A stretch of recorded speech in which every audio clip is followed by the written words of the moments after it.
समाचार पत्रों की सुर्खियों के साथ मैं रजनी दुबे। समाचारों से पहले आपको बताना चाहेंगे, देश के माननीय प्रधानमंत्री श्री नरेंद्र मोदी देश विदेश के लोगों से अपने विचार साझा करेंगे। कार्यक्रम मन की बात में सुबह 11 बजे। आज आप इस कार्यक्रम की 114वीं कड़ी सुनेंगे, जिसके फौरन बाद कार्यक्रम मन की बात का डोगरी अनुवाद सुनाया जाएगा और ये डोगरी अनुवाद आप रात 8 बजे एक बार फिर सुन सकते हैं। और अब समाचार। आज प्रधानमंत्री नरेंद्र मोदी 11,200 करोड़ रुपए की परियोजनाओं का शुभारंभ करेंगे। ये कार्यक्रम वर्चुअल तरीके से आयोजित किया जाएगा और इसमें मुख्यतः महाराष्ट्र में विकास संबंधी परियोजनाओं का उद्घाटन शामिल है। इन परियोजनाओं में विभिन्न क्षेत्र जैसे जल आपूर्ति, सड़कों का विकास और ऊर्जा के लिए नई सुविधाएं शामिल हैं। इससे स्थानीय अर्थव्यवस्था को मजबूती मिलेगी और रोजगार के अवसर पैदा होंगे। विदेश मंत्री एस जयशंकर ने संयुक्त राष्ट्र महासभा में पाकिस्तान को स्पष्ट संदेश दिया है कि भारत के खिलाफ सीमा पार से चलाए जा रहे आतंकवाद की कीमत पाकिस्तान को चुकानी होगी। जयशंकर ने कहा कि भारत और पाकिस्तान के बीच अब एक ही मुद्दा है और वो है पाकिस्तान के द्वारा अवैध रूप से कब्जा किए गए भारतीय क्षेत्र को छोड़ना और आतंकवाद का समर्थन बंद करना। तीसरे चरण के चुनाव से पहले जम्मू कश्मीर के कुलगाम और कठुआ के बिलावर इलाके में 2 अलग अलग मुठभेड़ हुई, जिसमें आतंकी ढेर हो गए। कुलगाम में एक पुलिसकर्मी बलिदान हुआ, जबकि एसएसपी समेत 6 पुलिसकर्मी घायल हुए हैं। कठुआ में अभी भी अभियान जारी है। रेबीज के खिलाफ 12वें वार्षिक राष्ट्रीय सम्मेलन का कॉलकॉन 24 का शनिवार गवर्नमेंट मेडिकल कॉलेज एवं हॉस्पिटल जम्मू में आगाज हुआ। Post graduate department of community medicine द्वारा आयोजित सम्मेलन का विषय रेबीज से निपटना एकमात्र स्वास्थ्य तरीका है। उद्घाटन समारोह में जेएमसी जम्मू के प्रिंसिपल और डीन डॉक्टर आशुतोष गुप्ता मुख्य अतिथि थे। इजरायल के प्रधानमंत्री बेंजामिन नेतन्याहू ने भारत को वो दुनिया के लिए वरदान बताया है। संयुक्त राष्ट्र महासभा में संबोधन के दौरान नेतन्याहू ने 2 नक्शे दिखाते हुए कहा, काले नक्शे में ईरान, इराक, सीरिया और यमन थे, जिसे नेतन्याहू ने अभिशाप बताया, और जबकि हरे नक्शे में भारत, मिस्र और सूडान और सऊदी अरब थे, जिसे उन्होंने दुनिया के लिए वरदान कहा। उन्होंने दोनों नक्शों को उठाकर कहा, एक तरफ भविष्य की उम्मीद है तो दूसरी तरफ भविष्य का अंधकार। उनका कहना था कि हम आतंकवाद के अंधकार को मिटाकर रहेंगे।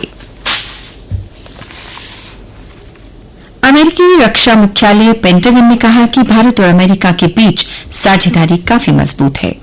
पेंटागन की उप प्रेस सचिव सबरीना सिंह ने कहा, क्वाड गठबंधन स्वतंत्र और खुले हिंद प्रशांत को सुनिश्चित करने के मूल सिद्धांतों पर बनाया गया है। सिंह ने कहा, क्वाड सम्मान विचारधारा वाले देशों का एक गठबंधन है जिसमें भारत की बेहद अहम भूमिका है। ये उन्हीं देशों का समूह है जो स्वतंत्र व खुले हिंद प्रशांत पर भरोसा करते हैं।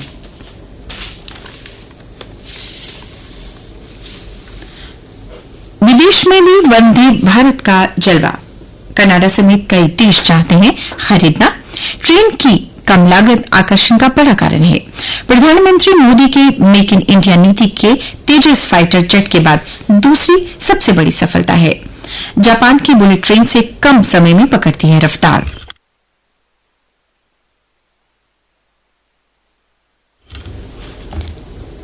नेपाल में भारत के दूतावास और नेपाली सरकार के संघीय सामान्य प्रशासन मंत्रालय ने 12 परियोजनाओं के लिए समझौता ज्ञापन पर हस्ताक्षर किए। भारत ने नेपाल में शिक्षा, स्वास्थ्य, पेयजल, कृषि, पेयजल व संस्कृति क्षेत्रों में उच्च प्रभाव सामुदायिक विकास परियोजनाओं के निर्माण के लिए 47.4 करोड़ देने का वादा किया है। नेपाल में भारी बारिश से बाढ़ और भूस्खलन की घटनाएं हो रही हैं, जिससे कम से कम 11 लोगों की मौत हो गई है और 8 लोग लापता हैं। स्थिति का असर बिहार पर भी पड़ सकता है, क्योंकि नेपाल में से आने वाली नदियों के बढ़ते जलस्तर से बिहार में बाढ़ का खतरा बढ़ गया है। मौसम विभाग ने इस बाबत चेतावनी जारी की है और बिहार के स्थानीय प्रशासन ने राहत और बचाव कार्यों के लिए तैयारी शुरू कर दी है। लोगों को सुरक्षित रहने के लिए जागरूकता अभियान भी चलाए जा रहे हैं। और अब अन्य समाचारों के साथ मेरी सहयोगी रीना। धन्यवाद।